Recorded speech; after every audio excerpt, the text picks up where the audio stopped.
জানানো যাচ্ছে যে সাম্প্রতিক সময়ে সারা বাংলাদেশে বর্ডার বাংলাদেশ বিভিন্ন অভিযান পরিচালনা করে বিদেশি পিস্তল 34টি, রাইফেল 2টি, ম্যাগজিন 38টি, 644 রাউন্ড গুলি, 2টি মর্টার শেল, ককটেল 1টি, 4টি hand grenade, 20 kg gunpowder ও অন্যান্য 54টি অস্ত্র উদ্ধার করে। এর মধ্যে থেকে সাম্প্রতিক সময়ে চাঁপাইনবাবগঞ্জ ব্যাটালিয়ন একজন আসামিসহ 9.5 কেজি বিস্ফোরক, 6টি বিদেশি পিস্তল, 13টি ম্যাগজিন এবং 29 রাউন্ড গুলি জব্দ করে। বর্ডার বাংলাদেশ সীমান্ত সুরক্ষা নিশ্চিত করে আসন্ন নির্বাচনকে সামনে রেখে দুষ্কৃতিকারীরা বাংলাদেশের অভ্যন্তরে বড় ধরনের নাশকতা সৃষ্টি করতে না পারে এবং আমাদের নির্বাচনকে বানচাল করতে না পারে, সে লক্ষ্যে বিজিবি সবসময় তৎপর রয়েছে এবং এই তৎপরতা অব্যাহত থাকবে। এবং আমরা সকল সদস্য অত্যন্ত পেশাদারিত্বের সাথে আমরা দায়িত্ব পালনের জন্য সংকল্পবদ্ধ। সকলকে ধন্যবাদ।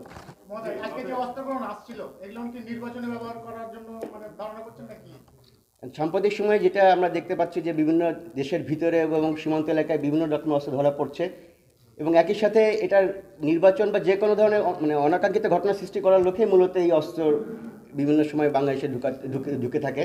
বাট আমরা বিজিবি সদস্যরা সবসময় তৎপর থাকে সীমান্তে 24টা ঘন্টা, যাতে কোনো ধরনের অবৈধ চোরাচালান যাতে না ঘটে, সেটা অস্ত্র হোক, মাদক হোক বা গরু হোক।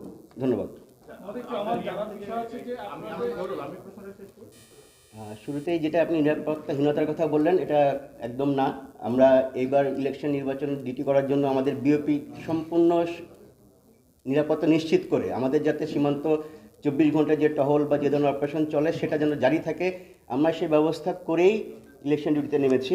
এবং আপনারা জানেন যে বাংলাদেশ বর্ডার সাম্প্রতিক সময়ে বিভিন্ন একটা বড় নিয়োগের মাধ্যমে অনেক জনবল আমাদের মাঝে, মানে বিশেষ করে গত 1 মাসে নতুন আমরা অনেক সদস্য পেয়েছি, যে কারণে বিএপিতে আমাদের কোনো জনবলের ঘাটতি নেই এবং সেখানে আগে যেরকম 18 বছর থাকে সেভাবেই জনবল মোতায়েন রয়েছে। পাশাপাশি আমরা চাঁপাইনবাবগঞ্জ প্লাস একই সাথে আমাদের 53 বিজিবি আমরা নাটোর জেলায়ও মোতায়েন রয়েছি এবং এই আসন্ন ইলেকশনকে সাফল্যমণ্ডিত করার জন্য আমরা যথেষ্ট তৎপর। আমাদের প্রতিটি সদস্য নিরলসভাবে চেষ্টা করে যাচ্ছে যাতে একটা সুষ্ঠু, সুন্দর, অবাধ, নিরপেক্ষ এবং উৎসবমুখর পরিবেশে আমরা যেন একটা জাতিকে একটা ইলেকশন উপহার দিতে পারি। ধন্যবাদ। না, এই মুহূর্তে আমরা তো ইতিমধ্যে আপনার জেলা প্রশাসন, আর্মি, পুলিশ, র্যাব, চাপাই এবং নাটোর বিভিন্ন জেলায় আমরা অলরেডি সমন্বয় করে ফেলেছি। ইনশাল্লাহ আমরা এখন পর্যন্ত, ইভেন আজ পর্যন্ত কোনো ধরনের নিরাপত্তা বা নির্বাচন বানচালের আশঙ্কা আমরা করছি না।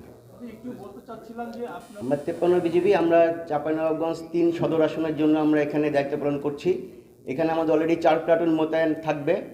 এছাড়া আমাদের বিওপি কেন্দ্রিক যে সমস্ত ভোট সেন্টার আছে, প্রত্যেকটা বিওপি তার দায়িত্বপূর্ণ এলাকায় 1টি বা 2টি ভোট সেন্টার করে আছে এবং তারা বিওপি থেকেই তারা নির্বাচনের দায়িত্ব 24 ঘন্টা বা যতক্ষণ লাগে তারা বিওপি থেকে দায়িত্ব পালন করবে। বাট সেক্ষেত্রে আমাদের সীমান্ত ডিউটি ওটা চলমান থাকবে, যেটা আমরা আগেই বললাম যে আমাদের বিওপির জনবল বা এটা আগের থেকে আরও বেশি, আমি বলবো যে আরও জোরদার করা হয়েছে, যাতে সীমান্ত দিয়ে ইলেকশনকে কেন্দ্র করে যাতে কোনো প্রকার নাশকতাকারী বা দুষ্কৃতিকারী যাতে প্রবেশ করতে না পারে।